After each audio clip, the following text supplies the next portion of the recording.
With the name of Almighty Allah, who is the most beneficent, most merciful, most gracious, and the source of all knowledge. My name is Engineer Zainul Abedin, and I welcome to all of you by saying the Islamic greetings Assalamu alaikum wa rahmatullahi wa barakatuh. Hope so you all are safe and sound and must be enjoying good health at your homes. So this is the online session for the O-level physics, and in our today's lecture we will start transfer of thermal energy. Before starting the topic of thermal energy or the transfer of thermal energy, it is necessary for all of us to learn something about heat, something about thermal energy, and what is meant by transfer of thermal energy. So till now we have discussed many times in our classrooms that what is heat. So according to the definition of the heat is the form of energy that is transferred from one body to another due to the temperature difference. So I have taught you there are some main or some key points in this definition. First of all is it is the form of energy. Second one is it is transferred, and the third one is temperature difference. So ये तीन बेटा जो है ये तीन के तीन factors बहुत अहम होते हैं हीट की डेफिनेशन के अंदर, जिनमें सबसे पहला होता है it is the form of energy, secondly it is transferred, and the third one is temperature difference.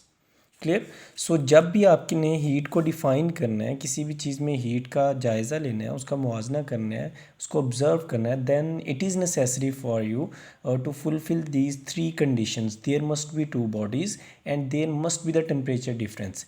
And the meaning of temperature difference is you must have one body at the higher temperature and the second one at the lower temperature. दोनों bodies के जो temperature है उनमें difference लाजमी होना चाहिए.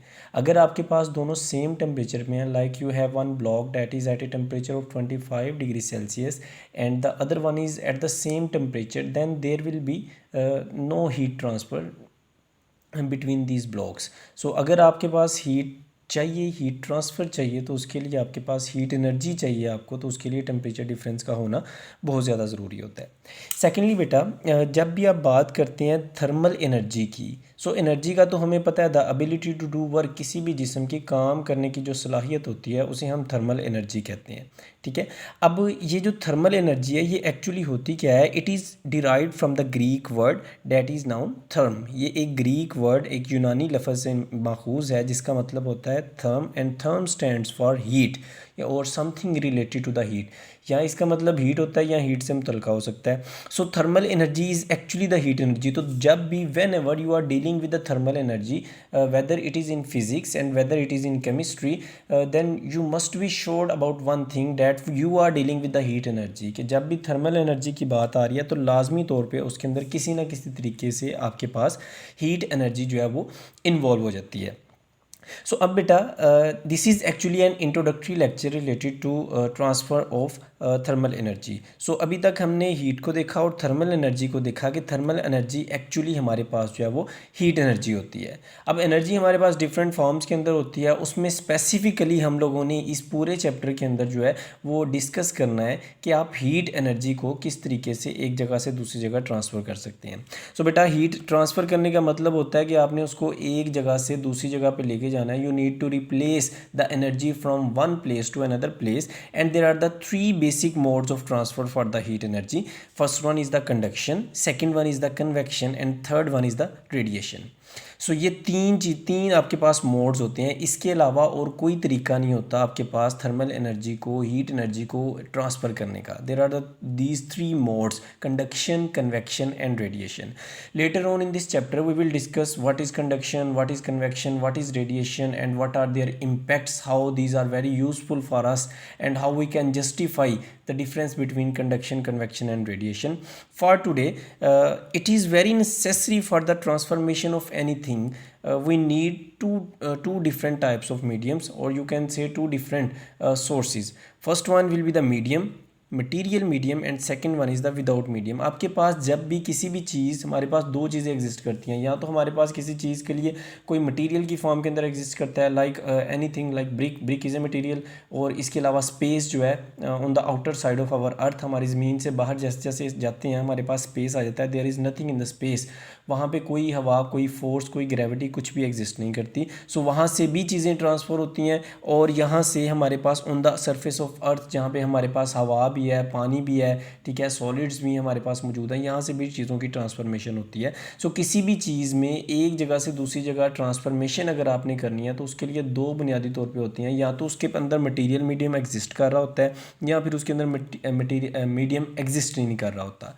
अब medium basically क्या चीज़ होती है? मीडियम ये कोई ऐसी चीज़ होती है जो एक चीज़ को दूसरी चीज़ के अंदर जो है वो ट्रांसफ़र करती है, उसको भेजती है, ठीक है। अब ये मटीरियम आपके मीडियम जो है ये आपके पास कुछ भी हो सकता है। It can B water, it can B air, ये सॉलिड की फॉर्म में भी हो सकता है, ये लिक्विड्स की फॉर्म में भी हो सकता है, ये गैसेस की फॉर्म में भी हो सकता है, ये किसी भी फॉर्म के अंदर जो है वो आपके पास मटेरियल मीडियम जो है वो एग्जिस्ट कर सकता है।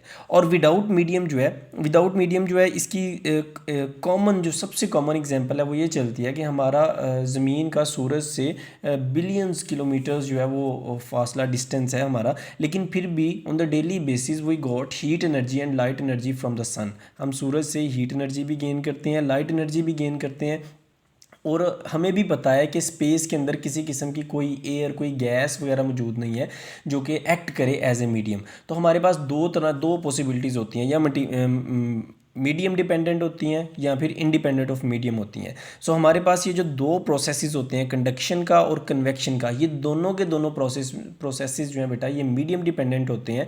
और जो तीसरा वाला है radiation, that is independent of material medium. इसके लिए किसी भी किस्म की मटीरियल मीडियम की ज़रूरत नहीं होती। और मोस्ट कॉमन एग्जांपल जो मैं आपको दे रहा हूँ वो बेटा आपके पास energy coming from the sun, it can be in the form of heat energy and it can be in the form of light energy. Both are the same terminologies in the same form you can discuss. So अब तक के लिए हमने ये देख लिया कि 3 modes होते हैं जिनमें कंडक्शन, कन्वेक्शन, रेडिएशन होते हैं। और कंडक्शन और कन्वेक्शन ऐसे मोड्स होते हैं जिनके लिए हमारे पास हीट एनर्जी की हमें ज़रूरत होती है, और इसके तीनों के लिए हीट एनर्जी ज़रूरी होती है। और कंडक्शन और कन्वेक्शन के अंदर स्पेसिफिकली हमें मटीरियल मीडियम की ज़रूरत होती है, और रेडिएशन के अंदर हमें किसी भी किस्म के मटीरियल मीडियम की ज़रूरत नहीं होती। They transfer in the form of infrared radiations, ultraviolet radiation, or X-rays radiation.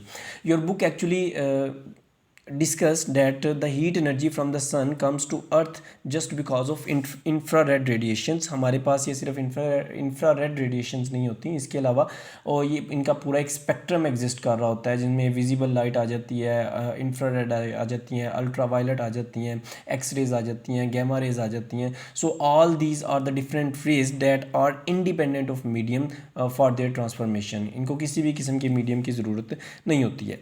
अब ओवरऑल अगर आप देखें तो बेटा कंडक्शन जो है ये आपके पास होती है, हमने ये चीज़ क्लास में भी कई दफ़ा डिस्कस की हुई है कि हमारे पास इस पूरी दुनिया के अंदर जो है on the surface of earth कोई भी चीज़ ऐसी नहीं है, इस पूरी यूनिवर्स में आप कह सकते हैं कोई चीज़ ऐसी नहीं है जो कि बिल्कुल स्टेशनरी हो, साकिन हो। हर चीज़ मूविंग है, हमारी यूनिवर्स भी मूव कर रही है, हमारी यूनिवर्स एक्सपेंड भी कर रही है। हर चीज़ जो है वो आपके पास वाइब्रेशनल मोशन, हमारे पास जितनी बिल्डिंग्स हैं उन सारी बिल्डिंग्स के अंदर जो है वो वाइब्रेशनल मोशन होती है एक स्पेसिफिक फ्रीक्वेंसी के साथ, जो लेटर ऑन आप इस चैप्टर के नेक्स्ट चैप्टर्स जो है वो आपका वेव से रिलेटेड है, उसमें आप डिस्कस भी करेंगे कि वो कौन सी एनर्जी होती है आपके पास, वो किस तरह की वाइब्रेशन होती है, उसकी फ्रीक्वेंसी क्या होती है, उसकी वेवलेंथ्स वगैरह क्या होती हैं। ये सारे के सारे लेटर ऑन आप ग्रेड 10th ओ लेवल के अंदर जो है इन नेक्स्ट चैप्टर्स में डिस्कस करेंगे। सो कंडक्शन जो है ये कुलयन की वजह से हो सकती है। हमें पता है कि आपने last chapters properties of matter में पढ़ा था कि सॉलिड पार्टिकल जो है वो वाइब्रेट करते हैं, एक दूसरे के साथ टकराते हैं, कुलयंस परफॉर्म करते हैं, उसकी वजह से कंडक्शन होती है। या फिर जो है मेटल्स में आपने केमिस्ट्री में पढ़ा होगा, मेटल्स में फ्री इलेक्ट्रॉन्स होते हैं जिसकी वजह से वो मेटेलिक बॉन्ड बनाते हैं। उन फ्री इलेक्ट्रॉन्स या मोबाइल इलेक्ट्रॉन्स की मदद से कंडक्शन होती है, और ये सॉलिड्स के अंदर स्पेसिफिकली होती है। लिक्विड और गैसेस के केस के अंदर भी आपके पास जो है ये फिनोमेना हो रहा होता है, लेकिन ये कदरे वीक होता है लिक्विड्स के अंदर और गैसेस के अंदर भी। गैसेस में तो तकरीबन ना होने के बराबर कंडक्शन होती है।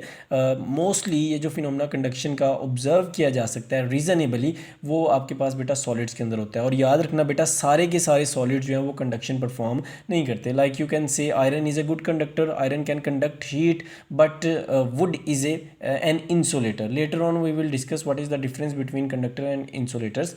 Till now you must be remembered, not all the solids conduct heat energy like thermal energy. In convection there are some convection currents that are develop between two bodies. ये आपके पास जो है बेटा लिक्विड्स और gases के अंदर होती हैं. हमारे पास कन्वेक्शन करंट्स डिवेलप हो जाते हैं टेम्परेचर डिफरेंस की वजह से, हीट के डिफरेंस की वजह से. उन कन्वेक्शन करंट्स की वजह से आपके पास जो है वो हीट एनर्जी ट्रांसफ़र होती है. और तीसरी जो है वो अगेन आपके पास रेडिएशन है, जो कि इंफ्रारेड लाइट की वजह से इनविजिबल लाइट होती है. आप इसे देख नहीं सकते. इनके लिए आपको स्पेशलाइज्ड गूगल्स इस्तेमाल करने पड़ते हैं ताकि आप इंफ्रारेड रेडिएशंस को भी देख सकते हैं. और ये इंफ्रारेड रेडिएशंस ऐसी रेडिएशंस होती हैं जो कंटिन्यूसली हम अपनी बॉडी से एमिट कर रहे होते हैं. We can't see these radiations and these radiations also does not required, these radiations also do not required any kind of material medium for their transformation. हमारे जिस्म से निकलते हुए भी इनको किसी किस्म की मीडियम की ज़रूरत नहीं होती इंफ्रारेड रेडिएशंस को. और सूरज से ज़मीन तक आने के लिए भी आपके पास लाइट एनर्जी या हीट एनर्जी की फॉर्म के अंदर इसको भी जो है वो किसी किस्म की ज़रूरत नहीं होती.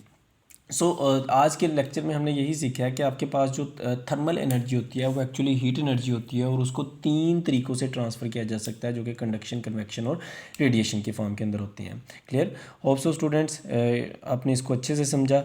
Further if you have any question you can contact me any time. I am always there for you.